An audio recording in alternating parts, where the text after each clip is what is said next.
যত্রতত্র ময়লা আর আবর্জনায় ভরা, দেখে বোঝার উপায় নেই এটি খাল।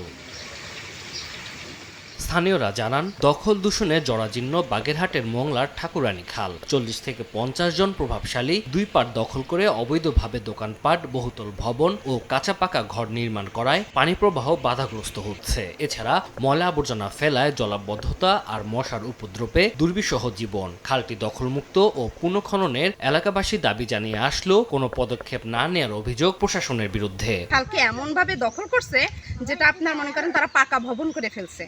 কারোর যে আপনি কেটে তারপরে সেখান থেকে আবার সেটাকে পুনর্খনন করা যাবে এরকম কোনো সুযোগ তারা রাখে নাই। দখল হয়ে গেছে, কাঁচরা মাছরা ফালাই বুঝে গেছে। দ্বিতীয় কথা, এই খালে এখন পাঁচদা হটা যায় না, গন্ধর ঠেলায়। এখানে বাড়িওয়ালারা আছেন, অনেক ব্যবসায়িকরা আছেন যারা দখল করে বসে আছেন, যার কারণে এই ময়লা আবর্জনাগুলো এখান থেকে যেতে পারেন না। পারি না পানি সরাইতে পারি না, বর্ষার সময় আমরা ডুবে মরি।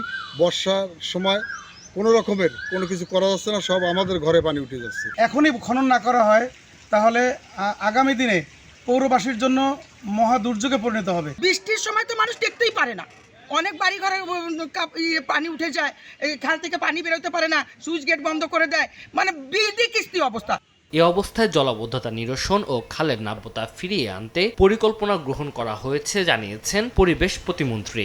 এখানে কিছু জিনিসের ডিমার্কেশনের ব্যাপার আছে, আর যেহেতু কিছু দখল হয়েছে তারপরে প্রতিরক্ষিত জায়গাটাকে অনেকে দাবি করতেছে, তো সেইগুলো নিয়ে নিষ্পত্তি করে যত দ্রুত সম্ভব আমরা চাই সফলভাবে এটাকে সম্পন্ন করতে, যাতে এই মোংলা পৌরসভার যে পানির যে প্রবাহ, বিশেষ করে ড্রেনেজ ব্যবস্থা বা অন্যান্য এটার সঙ্গে যুক্ত, সুতরাং চেষ্টা করবো আমরা খুব দ্রুত সময় করা।